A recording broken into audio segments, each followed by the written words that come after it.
Hi every one, welcome to good reviews channel. நாம இன்னைக்கு பார்க்க போறது சீசா படத்தோட ரிவ்யூ தான் பார்க்க போறோம். இந்த படத்தோட கதை என்னன்னா, படத்தோட ஹீரோ பெரிய பணக்காரனா இருக்காரு. இவரோட அப்பா அம்மா இறந்துருந்தாங்க. இந்த சமயத்துல ஹீரோ ஹீரோனிய லவ் பண்றாரு. ஹீரோ பெரிய பணக்காரனா இருக்கிறதுனால ஹீரோனி அவரை லவ் பண்ண மறுக்கிறாங்க. ஒரு கட்டத்துல ஹீரோ எமோஷனலா பேசி ஹீரோனிய கல்யாணம் பண்ண சம்மதிக்க வைக்கிறாரு. ஹீரோவும் ஹீரோனியும் கல்யாணம் பண்றாங்க.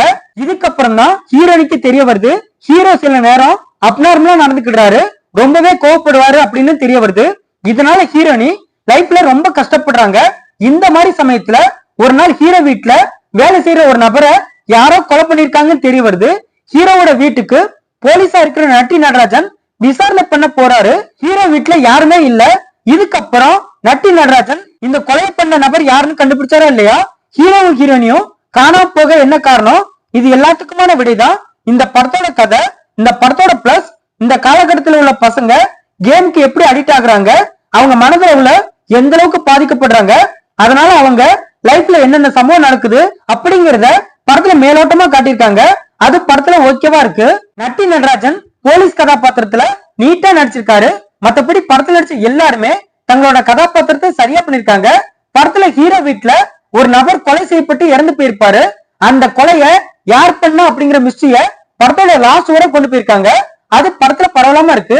படத்தோட மியூசிக் மற்றும் சினிமாட்டோகிராஃபி ரெண்டுமே படத்துக்கு ஏத்தமா இருக்கு.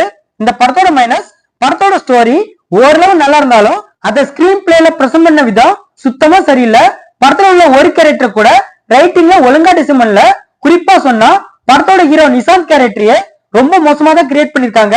படத்தோட ஸ்டார்டிங்ல ஹீரோ ரொம்ப பக்குவமான ஆளா நடந்துக்குவாரு. பட் போக போக லூஸ் மாதிரி நடந்துப்பாரு. அதெல்லாம் படத்துல மோசமா இருக்கு. அதுலயும் ஒரு சீன்ல ஹீரோ நான் தான் கடவுள் அப்படின்னு சொல்லிக்கிட்டு ஒரு வேஷம் போட்டுக்கிட்டு வளரிக்கிட்டே இருப்பாரு. அந்த சீன்லாம் படுமோசமா இருக்கு. படத்துல உள்ள இன்வெஸ்டிகேஷன் போர்ஷனையும் ப்ராப்பரா டிசைன் பண்ணல. ஒரு கிரைம் த்ரில்லர் படம்னாலே படத்துல உள்ள நிறைய சீன்ஸ் இன்ட்ரெஸ்டிங்காவும் என்கரேஜாவும் இருக்கணும். பட் இந்த படத்துல அப்படி எதுவுமே இல்ல.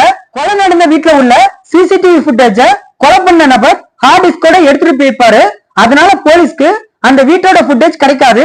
இதுக்கப்புறம் அக்கம் பக்கத்துல எங்கெங்க சிசிடிவி கேமரா இருக்கோ அதை வச்சு க்ளூ கண்டுபிடிக்கணும். பட் போலீஸ் அடுத்த கட்ட நடவடிக்கைன்னு எதுவுமே எடுக்க மாட்டாங்க. இந்த அளவுக்கு மோசமா தான் படத்துல உள்ள இன்வெஸ்டிகேஷன் போகுது. படத்துல தேவையில்லாம நிறைய சீன்ஸ் இருக்கு. அதுலயும் குறிப்பா சொன்னா ஹீரோவுக்கு சில நேரம் மண்டை கொலர் ஆயிரும். அந்த நேரம் ஹீரோனையும் அவசரமா கூட்டு போய் சூரிய உதயத்தை பார்க்க வைப்பாரு. ஹீரோவோட வீட்டுக்கு ஒரு போலீஸ் சாமியார் வந்திருப்பாரு. அவருக்கு சாப்பாடு போட்டு அவர் சொன்னபடி ஹீரோ நடந்துப்பாரு. அந்த சீன்லாம் படத்துக்கு தேவையே இல்ல. இந்த படத்தின் மூலமா சோசியல் மெசேஜ் சொல்ல ட்ரை பண்ணிருக்காங்க.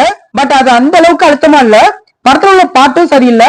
படத்தோட ஸ்கிரீன் பிளே சரியில்லாதனால படம் ரொம்ப லைங்கா இருக்கு. இந்த படத்தை குணா சுப்பிரமணியம் டைரக்ட் பண்ணிருக்காரு. இந்த படத்துல நட்டி நடராஜன், நிசாந்த், நிலகல் ரவி இன்னும் பலர் இந்த படத்துல நடிச்சிருக்காங்க. மொத்தத்துல இந்த படத்தை பார்க்கலாமான்னு கேட்டா ஒரு பிலோ ஆவரேஜான கிரைம் த்ரில்லர் மூவி பார்க்க நினைக்கிறவங்க இந்த படத்தை பார்க்கலாம். இந்த வீடியோ பிடிச்சிருந்தா லைக் பண்ணுங்க, ஷேர் பண்ணுங்க, சப்ஸ்கிரைப் பண்ணி சப்போர்ட் பண்ணுங்க. Thanks for all.